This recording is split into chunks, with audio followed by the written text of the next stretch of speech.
स्वागत है आपका हमारे यूट्यूब चैनल पर। तो दोस्तों, यूपीएस से जुड़ी एक बड़ी महत्वपूर्ण अपडेट निकल के आ रही है और आप ये जानते हैं कि जो यूपीएस की अभी जो बातें सामने आ रही हैं और आप ये जानते हैं कि ओपीएस से अच्छा कुछ भी नहीं है और ओपीएस ही कर्मचारियों के हित में है।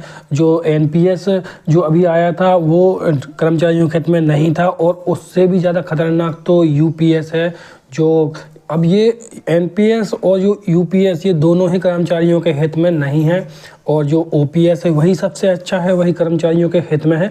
और विजय कुमार बंधु जी जो लगातार ओपीएस की मांग कर रहे हैं, उन्होंने अपने आगामी कार्यक्रम भी बनाया है। तो ओपीएस की बहाली होकर रहेगी।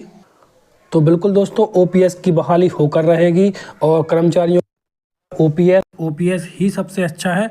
तो आज देखते हैं यूपीएस से कुछ अपडेट निकल के आ रही है, क्या है हम इसको विस्तृत देखते हैं। यूपीएस के कारण सरकार पर पड़ेगा 8,500 करोड़ का बोझ। योजना 1 अप्रैल से लागू होगी। इसमें कर्मचारियों का हिस्सा स्थिर रहेगा। सरकार देगी 18.5% योगदान।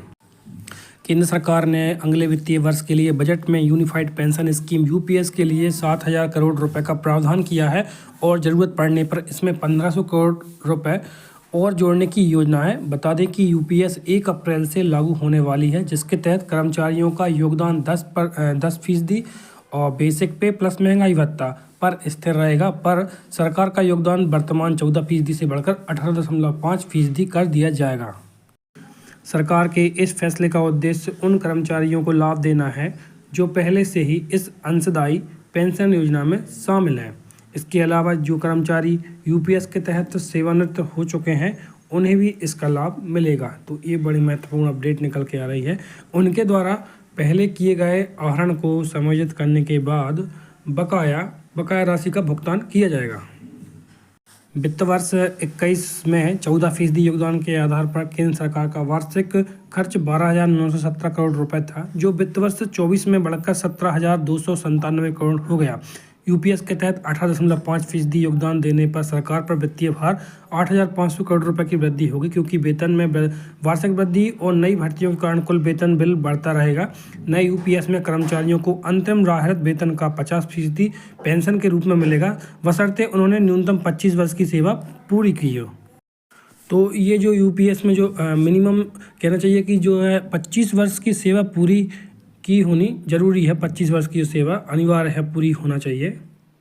पेंशन पूरी तरह से महंगाई सूचकांक के अनुसार समायोजित होगी। इसके अतिरिक्त पेंशनर की मृत्यु के बाद उनके जीवन साथी को 60% पेंशन मिलेगी। जिन कर्मचारियों ने कम से कम 10 साल की सेवा की है उन्हें न्यूनतम 10,000 रुपये मासिक पेंशन की गारंटी दी गई है। 2024 में भाजपा सरकार ने सत्ता में लौटने के बाद अगस्त में 23 लाख कर्मचारियों के लिए नए यूपीएस की मंजूरी दी थी, जो एनपीएस के तहत आते हैं। यह निर्णय पुरानी पेंशन योजना ओपीएस की तरह ही, पर इसके विपरीत यह देश के खजाने पर अधिक वित्तीय बोझ डाले बिना गारंटी पेंशन देने में सक्षम होगी। सरकार के अनुसार नए यूपीएस में किए गए 7,000 करोड़ रुपए के प्रावधान से कर्मचारियों के लिए 50% पेंशन की गारंटी को पूरा करने की प्रतिबद्धता दिखाई देती है।